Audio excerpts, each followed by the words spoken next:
Alors bonjour tout le monde, aujourd'hui je vais vous présenter mon micro jig maison que j'ai réalisé il n'y a pas très longtemps.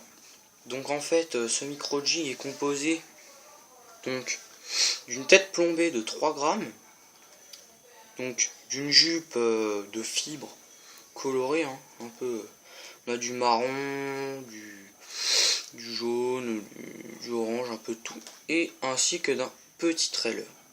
La jupe est retenue par à la base un petit collier que j'avais ajouté en fait, mais il commençait à fondre, donc j'ai mis un peu de soie, enfin de fil à coudre pour éviter que ça colle et en même temps bien retenir le tout. Alors bah en fait le micro jig maison il est très simple à réaliser parce que c'est ni plus ni moins une tête plombée, un trailer et une jupe. Autrement dit ça ressemble drôlement à un leurre très simple, hein. Une tête plombée et un trailer, un leurre quoi. Sauf que là, bah, on a rajouté cette jupe.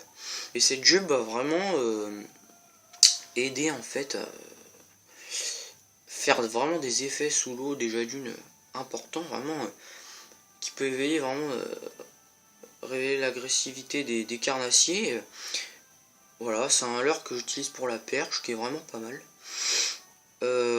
Sinon, bah, l'avantage aussi, c'est qu'on peut passer sur tout ce qui va être branchage, etc. Donc, la jupe va vraiment freiner la descente du leurre et créer un effet assez intéressant. Et même, parfois, des carpes arrivent vraiment à se piquer dessus, quoi. Elles sont intéressées et ça arrive qu'on pique des carpes avec. Donc, surtout des micro-jigs de ce type, quoi.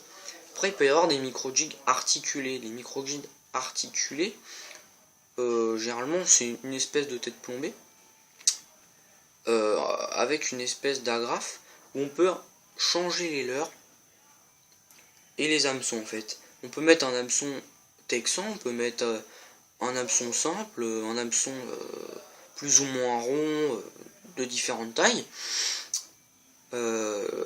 Et avec une petite perle en fait qui va venir bloquer le tout, rigidifier le tout. Donc si vous voulez, vous pouvez aller voir aussi le micro jig de la lande, donc c'est le Camu jig, qui est très bien aussi, qui est un très bon exemple. Sinon vous pouvez aussi réaliser vos jigs très simplement en prenant un hameçon à jig, donc c'est un hameçon qui forme un coude, comme ceci. Donc un coude en fait comme ça quoi. Ça fait ça, tac, le coude et l'hameçon. Donc ce qu'il va falloir faire, c'est simplement aller pincer une chevrotine du grammage voulu.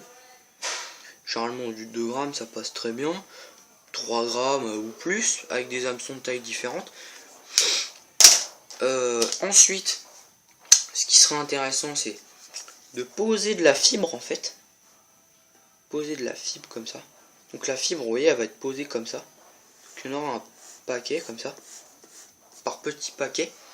Et ensuite, bah, à l'aide de soie colorée ou simple, vous allez fixer cette fibre.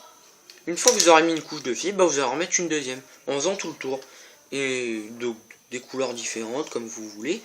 Et donc ensuite, bah, cette fibre, vous allez la détacher comme ça. Et donc, soit le jig est terminé, vous pouvez l'utiliser fait comme ça.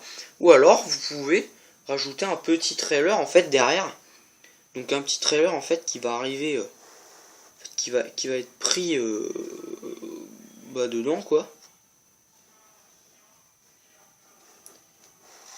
Donc voilà votre trailer qui sera juste derrière.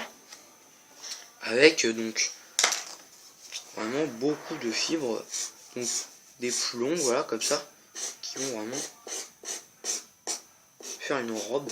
Donc ça peut être des fibres plus ou moins souples, qui vont après se diriger comme ceci, et faire vraiment un peu cet effet là.